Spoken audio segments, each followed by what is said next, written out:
वैराग्य शतकम का 21वां श्लोक है। कहता है कि जब हमें भोजन के लिए फल, पीने के लिए मधुर पानी, सोने के लिए पृथ्वी, पहनने के लिए पेड़ों की छाल पर्याप्त रूप से उपलब्ध है, तब हम धन के मद से उन्मत्त इंद्रियों वाले दुर्जनों के निरादर को क्यों सहें। दोहराता हूँ, जब हमें भोजन के लिए फल, पीने के लिए मधुर पानी, सोने के लिए पृथ्वी, पहनने के लिए पेड़ों की छाल पर्याप्त रूप से उपलब्ध है, तब हम धन के मद से उन्मत्त इंद्रियों वाले दुर्जनों के निरादर को क्यों सहें।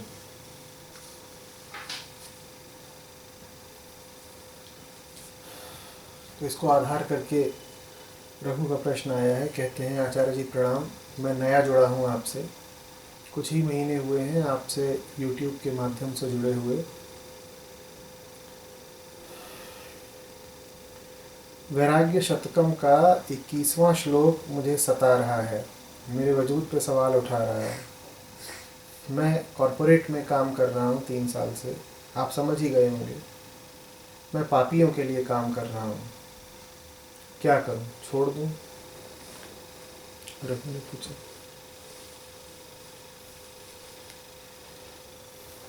पापियों के लिए काम तो कर रहे हो रघु, लेकिन कौन है वो पापी, उसको अभी ठीक से समझे नहीं। बहुत जल्दी दोष तुमने रख दिया उनके ऊपर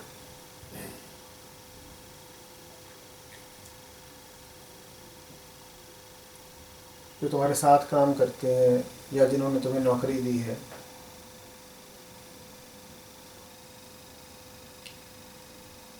लोग नौकरियां छोड़ते हैं, बहुत नौकरियां छोड़ते हैं, एक से दूसरी में जाते हैं।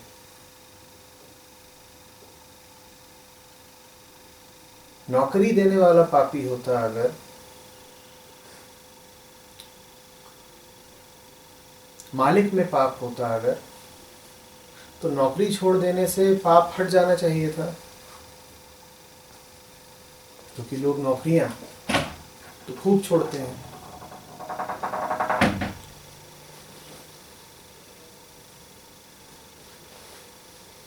लेकिन एक नौकरी छोड़ते हैं तो दूसरी में जाते हैं,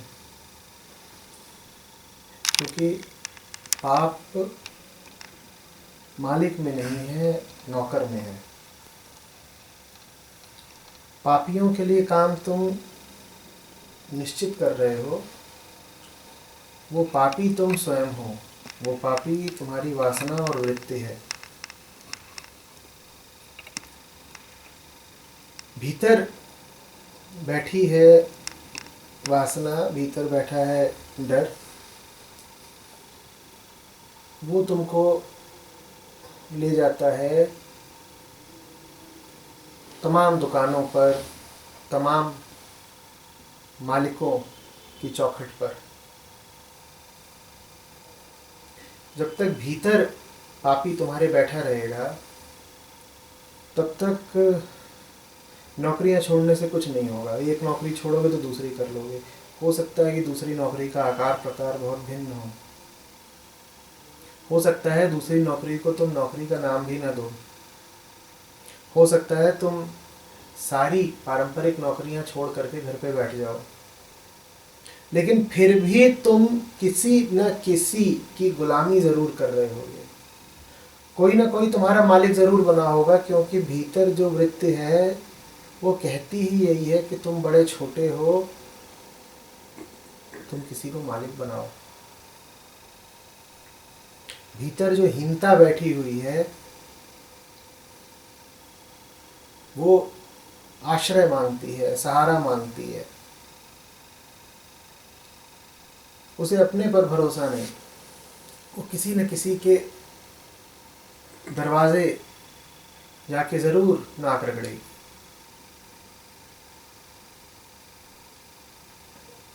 भर्तृहरि तो कह गए कि पीने को साफ पानी है, पहनने को पेड़ों की छाल है,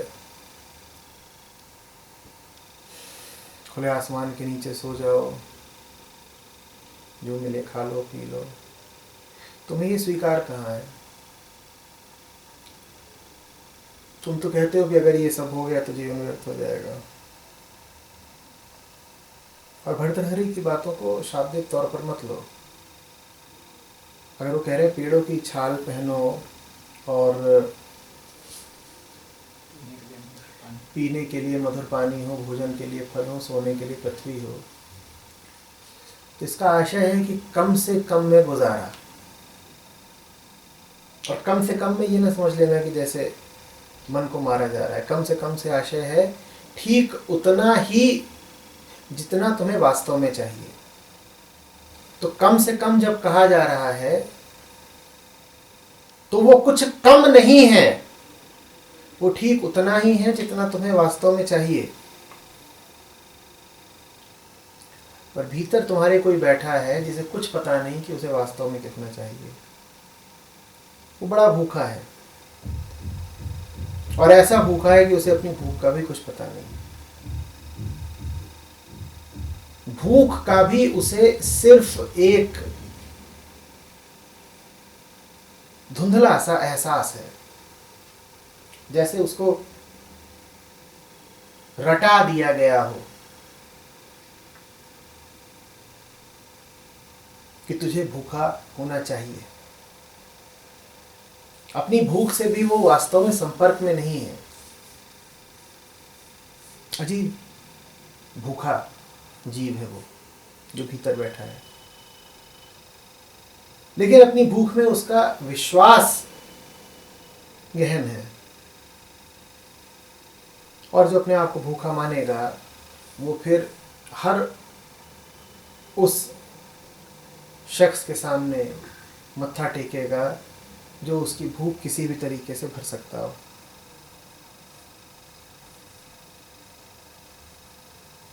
क्या होता है जब कोई कंपनी किसी पद के लिए कुछ लोगों को नौकरी पर रखना चाहती है? क्या वो जाती है और जबरदस्ती लोगों को लेकर के आती है? ये लोग जो हर शाम हर रात अपने दफ्तरों से अपने घर जाते हैं, अगली सुबह क्या ये जंजीरों से बांध करके दफ्तर लाए जाते हैं? ये स्वेच्छा से ही तो आ रहे हैं।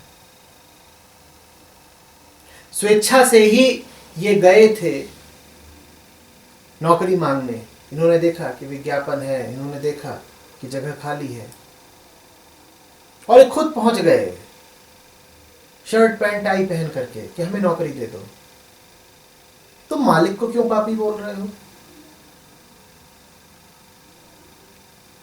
तुम नौकरी देने वाले को क्यों पापी बोल रहे हो?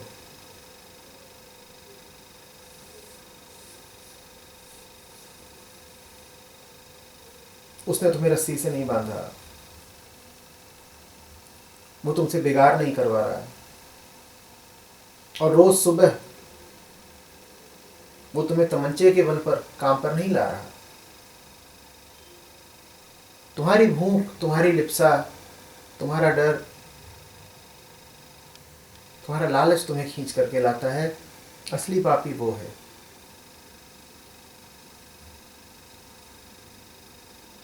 जब तुम सहमत होते हो कि नौकरी करोगे, तब अनुबंध या करार तुमने नौकरीदाता के साथ नहीं किया है, तब अनुबंध किया है तुमने अपने झूठ के साथ, अपने अहंकार के साथ, अपनी भूख के साथ। ये बात साफ समझ लो, जब तक वो भूख कायम रहेगी, गुलामी कायम रहेगी। जब तक तुम्हारे भीतर हीनता का एहसास कायम रहेगा, तब तक तुम किसी न किसी के गुलाम बने रहोगे। हाँ, किसके गुलाम हो ये बात बदल सकती है। आज तुम किसी ऐसे के गुलाम हो जो तुम्हारा अन्नदाता है, कल तुम किसी ऐसे के गुलाम हो सकते हो जिससे तुमको मद मिलता हो, परसों किसी ऐसे के गुलाम हो सकते हो जिससे तुम्हें कोई आकर्षण हो गया हो। फिर हो सकता है कि कोई ज्ञानदाता हो, तुम उसके गुलाम बन जाओ। पर भीतर जब तक भिखारी बैठा हुआ है तब तक कोई ना कोई दाता तो तुम्हारे सर पर चढ़ा ही रहेगा। कभी धन दाता, कभी आश्रय दाता, कभी प्रेम दाता, झूठा प्रेम, वास्तव थोड़ी, कभी संबल दाता।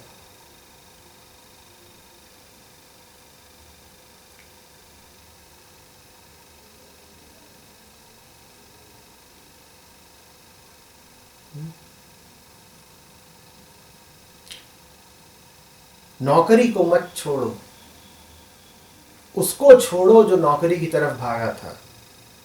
उसके बाद नौकरी शेष रहनी हो तो रहे, और जाती हो तो जाए। उसको छोड़ो जो एक नौकरी में होते हुए दूसरी नौकरी का विज्ञापन देखता है, पाता है कि 10% तनख्वाह ज्यादा मिलेगी वहां, तो लार टपकाने लगता है।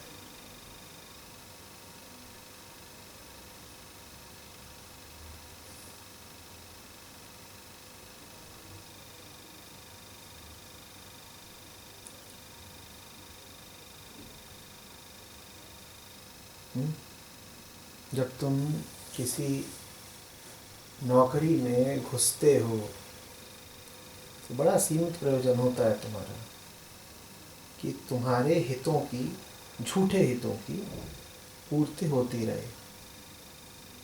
तुम ये थोड़ी देखते हो तुम किसके लिए काम कर रहे हो।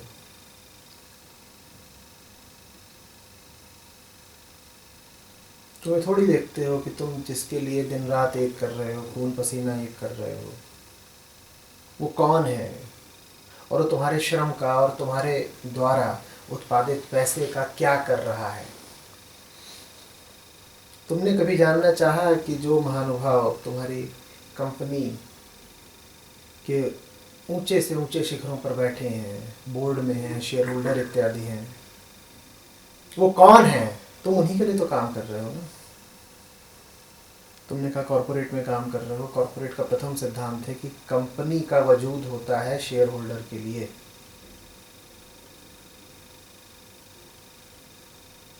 तो तुम नौकर अगर हो तो कंपनी के नहीं हो, वास्तव में तुम शेयर होल्डर के नौकर हो, एक तरीके से उसके व्यक्तिगत नौकर हो। और किसी का नौकर भी हो जाना कोई बुरी बात नहीं, अगर मालिक उच्च कोटि का हो, मालिक में योग्यता हो, तो हंसते हंसते सर झुका दो और नौकर हो जाओ। तुमने कभी जानना चाहा तुम्हारे मालिकों में कितनी योग्यता है? कोई तुम्हें महीने का अगर 1 लाख देता है तो तुमसे 5 लाख 10 लाख उगाता भी है। जब उतना उसे कमा के देते हो तो 1 लाख तुम्हें देता है। तुमने कभी जानना चाहा कि जो पैसा तुम उसे कमा के दे रहे हो वो उसका करता क्या है? क्योंकि वो जो कुछ भी करता है उस पैसे का, उससे पूरे संसार पे फर्क पड़ता है। उस पैसे का कमाया जाना और उस पैसे का खर्च होना किसी का व्यक्तिगत मामला नहीं है। तुम जिनके हाथ में पैसा दे रहे हो, अगर वो तुम्हारे पैसे से अपनी बीवियों को लंदन में खरीदारी करवाते हैं तो तुम कर क्या रहे हो? तुम जिनको पैसा कमा कमा के दे रहे हो, अगर वो तुम्हारे पैसे से प्राइवेट जेट खरीदते हैं, आलीशान बंगले बनवाते हैं, तो तुम क्या कर रहे हो? तुम अपना ये एकमात्र जन्म इसलिए गवा रहे हो ताकि किसी की मोटी बीवी जाके लंदन में गहने और साड़ियां और जो कुछ भी है खरीद सके। कोई तुमसे पूछे कि तुम्हारे जन्म की सार्थकता क्या रही, तो तुम कहोगे मैं दिन के 12 घंटे काम करता हूं ताकि कोई अपने परिवार को 1000 तरीके की अय्याशियां करा सके।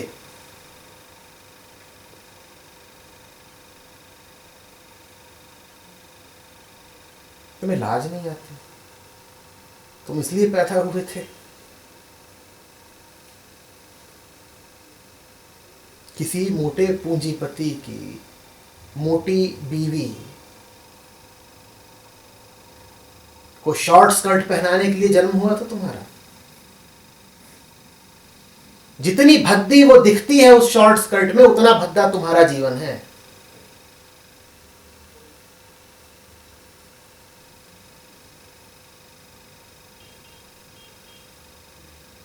और पूंजीपतियों की जो बीवियां होती हैं वो आमतौर पे बड़ी मोटी और भद्दी ही होती हैं।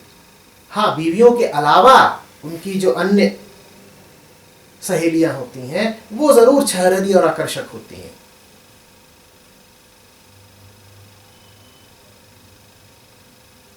तुम दिन रात इसलिए खट रहे हो ताकि कोई शेयर होल्डर तुम्हारी कमाई से 5 सहेलियां पाल सके। वो तुम्हारा अन्नदाता है, तुम उसके सखी दाता हो।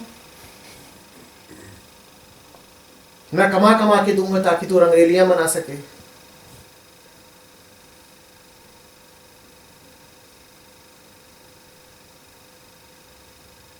और तुम्हारे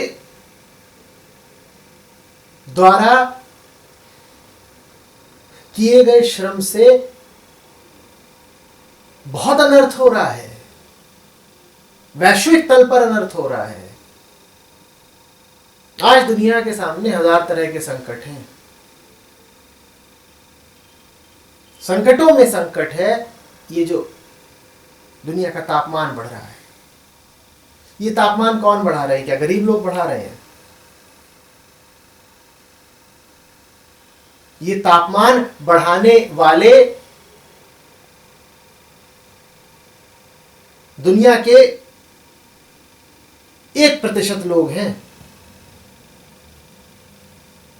ग्लोबल वार्मिंग, वैश्विक तापन का कारण दुनिया के 1% लोग हैं।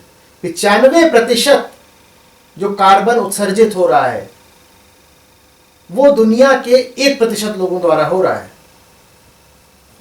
समझो बात को। 95% जो कार्बन एमिशंस है वो दुनिया के 1% लोगों द्वारा हो रहे हैं। और वो 1% लोग कौन हैं?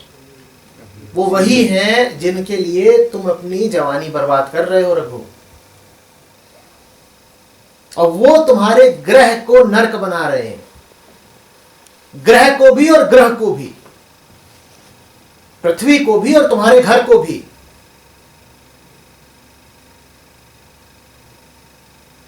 और तुम काम करे जा रहे हो। मजेदार बात यह है कि अधिकांश लोग वास्तव में जिनके लिए काम करते हैं उनकी उन्होंने शक्ल भी नहीं देखी होती है, क्योंकि वो लोग बहुत दूर बैठे होते हैं, बहुत ऊंचे। तुम्हें पता भी नहीं चलेगा तुम किसके लिए काम कर गए। तुम बहुत निचले पायदान पे काम करते हो। वो ऊंचे लोग कभी कभार जैसे नए साल इत्यादि पर एक मेल भेज देते हैं कंपनी के सारे 12,000 कर्मचारियों को, और तुम उनकी शक्ल उस मेल में देख लेते हो और खुश हो जाते हो कि मैं भारत में काम कर रहा था और अमेरिका से, हेडक्वार्टर्स से मुझे भी ईमेल आई।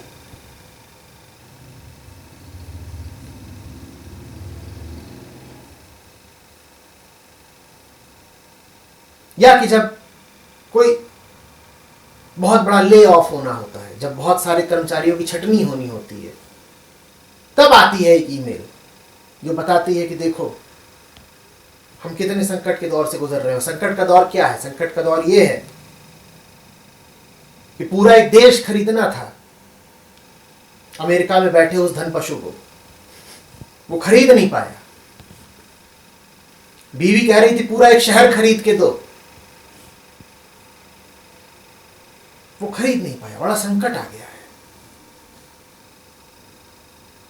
कंपनी इतना पैदा ही नहीं कर पाई कि उसकी सारी लालसाएं और भोग विलास पूरे हो सके। तो बड़ा संकट आ गया है। तो फिर वो लिख के भेजेगा कि अब ऑर्गेनाइजेशनल रीस्ट्रक्चरिंग होगी। वो ये बताएगा भी नहीं सीधी सीधी तुम्हें कि तुम्हें लात मारी जा रही है।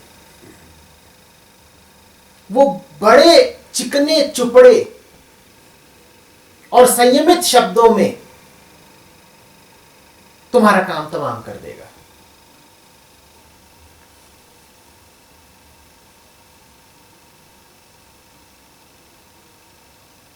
ऐसों के द्वार के कुत्ते क्यों बने हुए हो? क्योंकि पापी तुम्हारे भीतर बैठा है, तुम लालची हो। वो टुकड़ा डालते हैं तुम्हारे सामने और तुम लालच में दुम हिलाना शुरू कर देते हो, और बहुत बड़ा टुकड़ा भी नहीं डालना पड़ता, ऐसे भूखे कुत्ते हैं हम। किसी को बता दो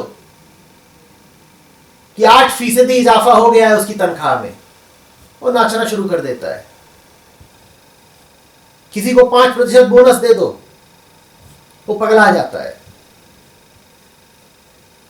बस इतनी सी ही रोटी डालनी पड़ती है।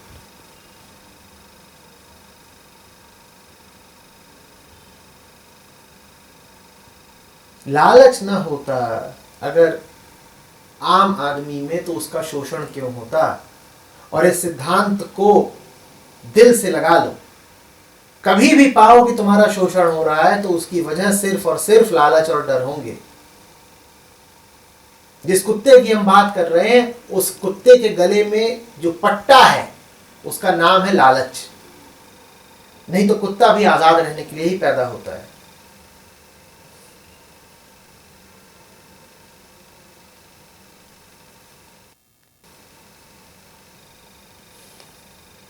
लालच हमें हजार तरह की ठोकरें खाने के लिए,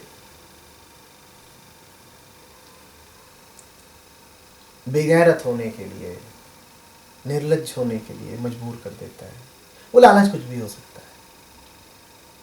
पैसे का लालच तो है ही, सुरक्षा का लालच, देह का लालच, काम वासना, दूसरों की नजर में अच्छा बने रहने का लालच, जिम्मेदार कहलाने का लालच। और लालच का ही दूसरा नाम डर भी है।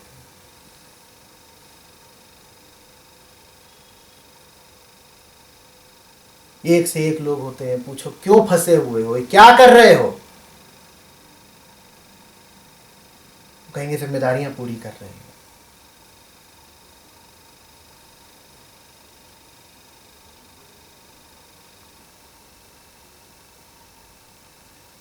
कर्म का सिर्फ एक उचित आधार हो सकता है, वो है सत्यनिष्ठा। उसके अलावा तुम जिस भी वजह से काम कर रहे हो, तुम्हारा काम गलत है, मत करो।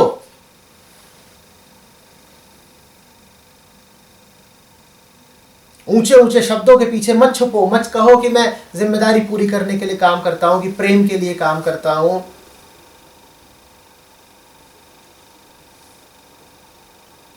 एक से पूछा मैंने कि तुम ये काम क्यों करते हो? बोल देखिए, केमिकल इंजीनियरिंग की डिग्री है मेरे पास, 4 साल मैंने वहां लगाए थे, तो 4 साल व्यर्थ कैसे जाने दूं? तो मैं जीवन भर केमिकल इंडस्ट्री में ही काम करूंगा। ये तर्क है। किसको बेवकूफ बना रहे हो?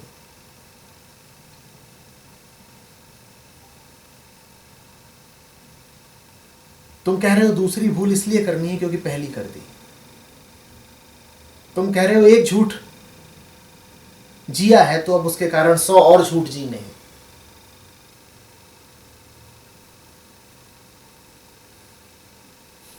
ये क्या तर्क है?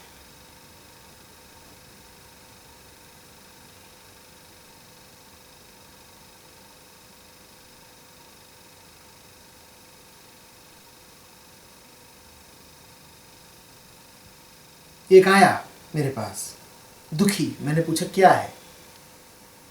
बोला गलत शादी हो गई। मैंने कहा वो तो सभी की होती है। खैर कुछ बातें उससे कही, मुझे लगा नहीं कि बातें उसके कान में घुसी हैं, पर वो बातें सुन के चला गया। वो दोबारा आया कुछ महीने बाद, अब वो बहुत बहुत दुखी था। मैंने कहा आप क्या? बोला गलत नौकरी मिल गई। मैंने कहा पहले तो मेरे पास आया था, गलत शादी हो गई, अब आया है गलत नौकरी मिल गई, ये हो क्या रहा है तेरे साथ? बोला वो अब बीवी की इच्छाएं तो पूरी करनी पड़ेंगी ना, तो इसलिए ये नौकरी पकड़ी है। ये तुम देख रहे हो क्या हो रहा है, या इतने बुद्धू हो कि कुछ दिखाई नहीं देता। तुमने एक गलती करी और फिर उस गलती के फलस्वरूप अब दूसरी गलती कर रहे हो। गलत बीवी उठा लाए और अब उस गलत बीवी को पालने के लिए या उसकी इच्छाएं पूरी करने के लिए या उसका मन रखने के लिए तुम अब नौकरी भी गलत कर रहे हो। पहली गलती तो ये करी कि मां बाप से सच्चा रिश्ता नहीं रखा,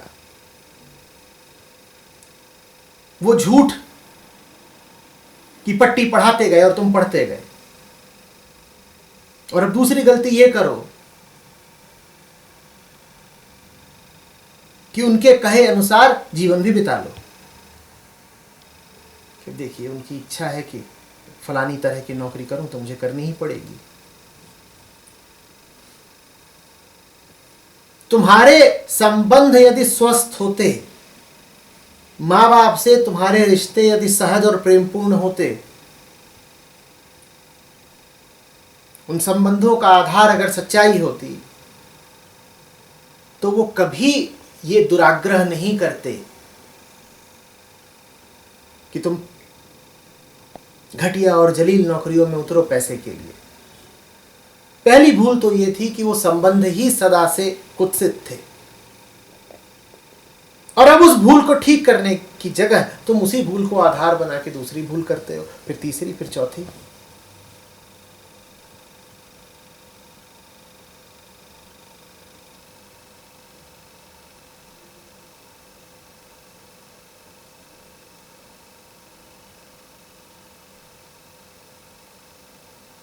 और क्यों करता है कोई उस तरह की कॉरपोरेट नौकरियां जिसमें तुम फंसे हुए हो रघु?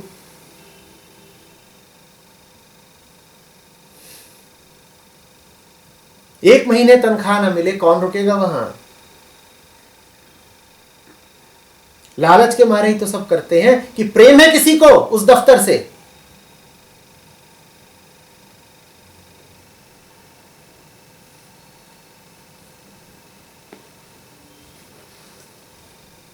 कल मेरी किसी से बात हो रही थी, वो एक अंतर्राष्ट्रीय टैक्सी सर्विस कंपनी में काम करता है, जो अपने आप को एक टेक्नोलॉजी कंपनी बोलती है।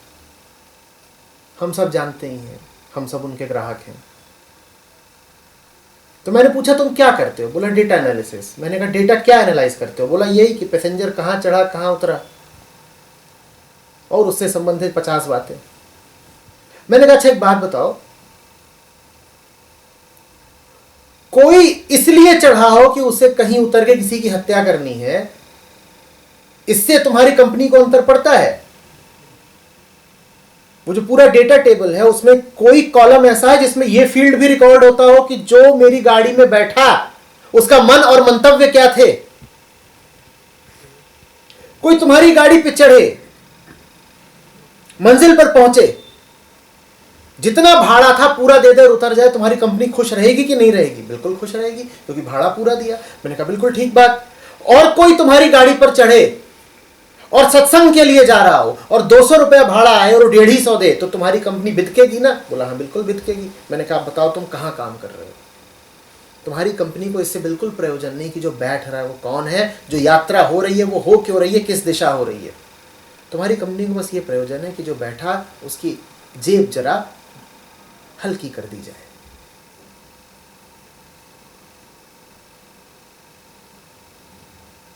ऐसों के लिए तुम काम कर रहे हो।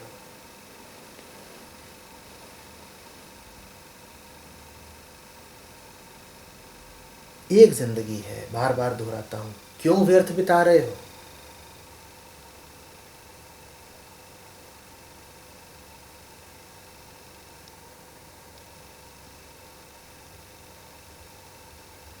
ये तो भाड़े के लोग हैं, मर्सिनरीज। जीवन जीने के दो ही तरीके हैं, या तो मर्सिनरी होके जी लो या मिशनरी होके जी लो।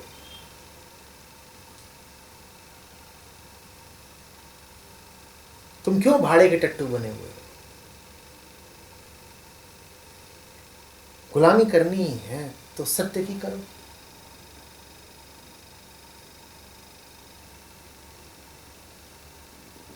ये थोड़े ही कि किसी ने गाड़ी बुलाई और तुम गाड़ी लेके पहुंच गए, जी हुजूर। वो बैठ गया, बोला चलो फलानी जगह, तुम ले गए और वो उतर गया, तुमने कहा जी हुजूर। यही तुम्हारा रिश्ता है बस उस इंसान से। ये इंसान का इंसान से रिश्ता है।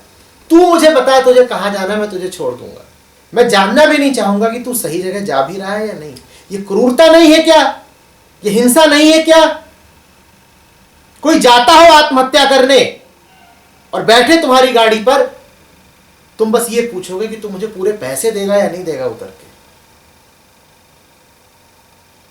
और अगर तुम्हारी गाड़ी से उतर के उसने तुम्हें पूरे पैसे दे दिए तो भली बात, किस्सा खत्म। तुम्हें फर्क ही नहीं पड़ता कि वो आत्महत्या करने के लिए उतरा है।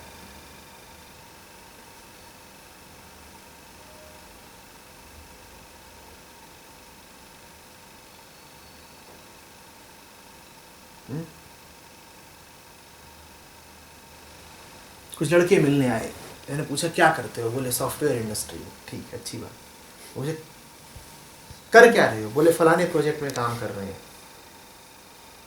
मैंने कहा बताओ उसके बारे में कुछ। बोले हमें बस अपने मॉड्यूल के बारे में पता है, उसके आगे कुछ पता ही नहीं। मैंने कहा तुम्हें कुछ तो पता होगा कि ये जो पूरा प्रोजेक्ट होगा, अंत में जो पूरा सॉफ्टवेयर पैकेज निकलेगा, उसका इस्तेमाल कौन करेगा, उपयोगकर्ता कौन है? बोले वो हम जानते नहीं, ना हमने पूछा ना उन्होंने बताया। एक थोड़ा होशियार था, उसने कहीं से पता करके दो चार बातें बोली। मैंने कहा ये भी बताओ कि ये जो तुम बना रहे हो ये अभी कहां कहां प्रयुक्त है, कौन लोग हैं जो इसका इस्तेमाल कर रहे हो, किस लिए इसका इस्तेमाल कर रहे हैं? हक्का बक्का बोला ये सब जानना होता है क्या? ये पूछने की बातें हैं। मैंने कहा गाली दी थी, बताऊंगा नहीं।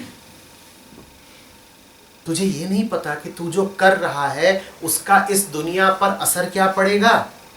तू ये जाने बिना करे जा रहा है, जिए जा रहा है, दिन के 12 घंटे खटे जा रहा है, और तू पूछना भी नहीं चाहता कि ये जो चीज निकल के आ रही है ये दुनिया के साथ क्या करेगी, किनके हाथों में जाएगी, किसकी वासना की पूर्ति करेगी, किसको हानि पहुंचाएगी, किसके खिलाफ इस्तेमाल होगी, किसके लिए इस्तेमाल होगी, तू जानना भी नहीं चाहता।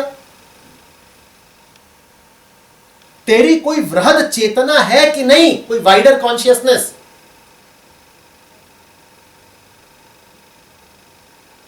या तू बिल का चूहा है, कुएं का मेढक है? तुझे बस इससे मतलब है कि तुझे रोटी मिल गई।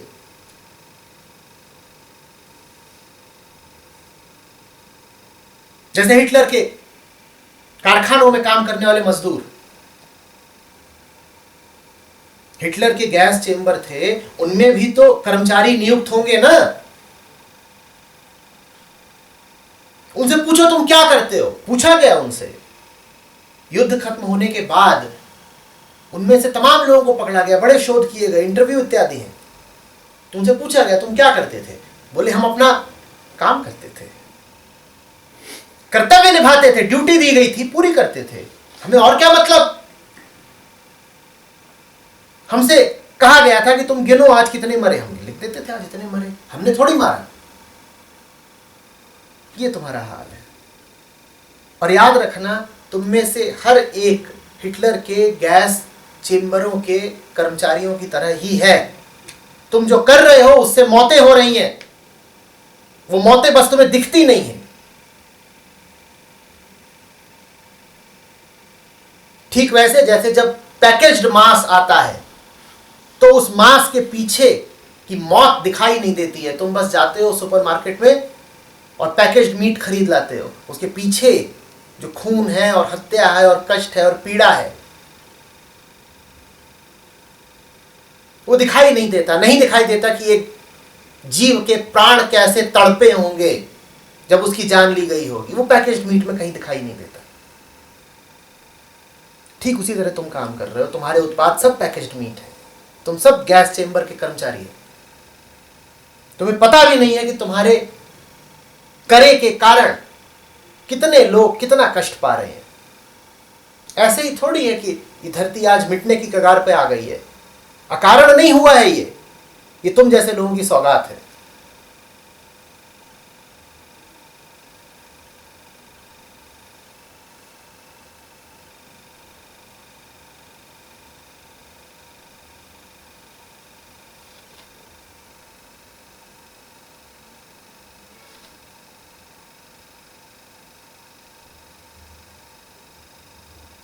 कहानी कहती है कि दमनकारियों की फौजें बढ़ी आ रही थीं।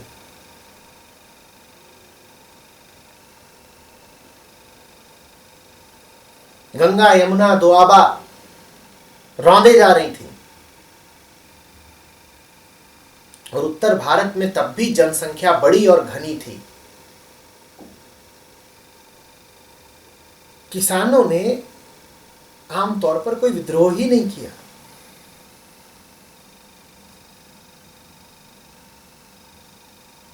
उनसे पूछा गया क्यों? बोले कौन रिपोए हमें कहानी।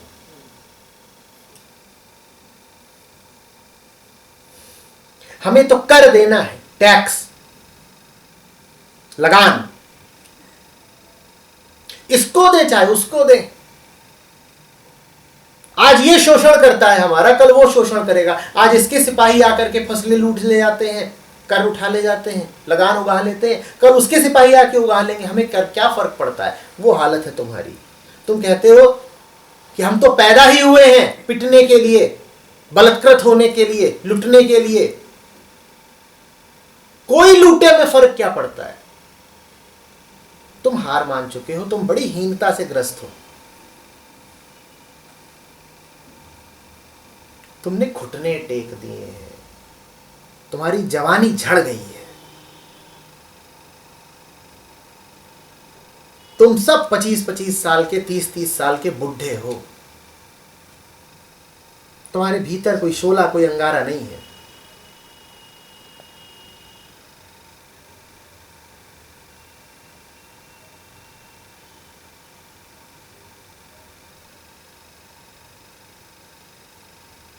तुम इन धनपतियों को कुत्तों को रोटी डालते देखते हो तो तुम्हारे भीतर जुगुप्सा नहीं उठती, तुम्हारे भीतर लालच उठता है।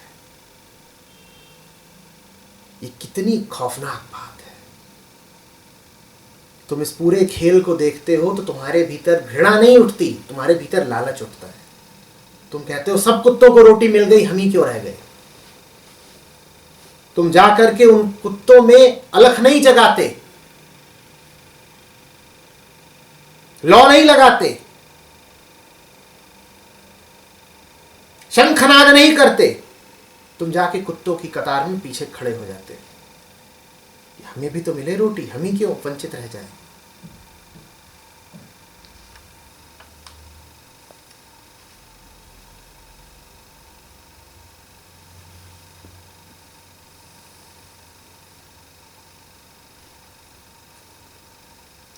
कुछ बेवकूफ चतुर लोगों की चतुराई पूरी मानवता को भारी पड़ रही है और मैं उनको दोष नहीं देता।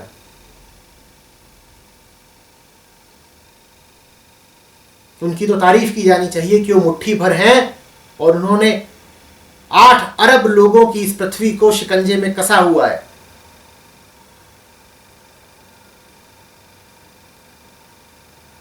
वो मुट्ठी भर लोग हैं, कुछ 100 लोग, अधिक से अधिक कुछ 1000 लोग, जो इस पृथ्वी के भाग्य विधाता है। उनकी तो तारीफ होनी चाहिए। लानते तो मैं भेजता हूं बाकी सब 8 अरब लोगों पर जो कुत्ते बन के घूम रहे हैं, भिखारी बन के कटोरा लिए, जिन्हें लाज नहीं आती बेवजह गुलामी करते हुए।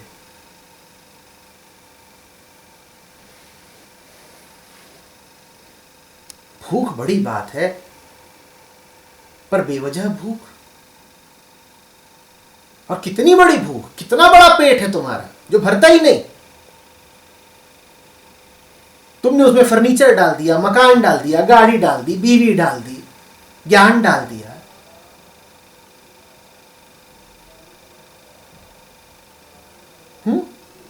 भरता ही नहीं। दुनिया भर की खरीदारी कर लाते हो, शॉपिंग करके उसमें डाल दी।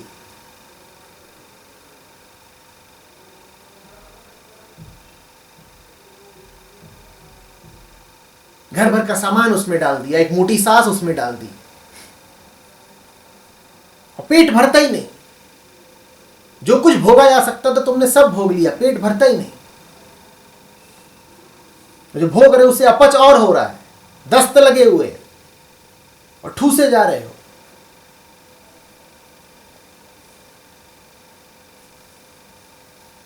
जो खाया है वो फला है तुम्हें आज तक, पर और खाने की लिप्सा मिटती ही नहीं।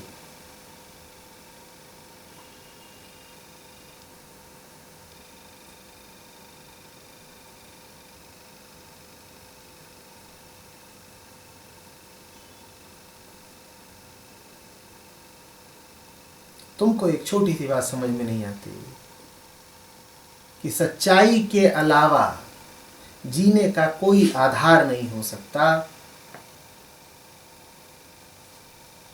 और निर्भयता के अलावा जीने का कोई तरीका नहीं हो सकता। सारा अध्यात्म इस छोटी सी बात में है। सच मेरा आधार है और निर्भयता मेरा तरीका। बात खत्म।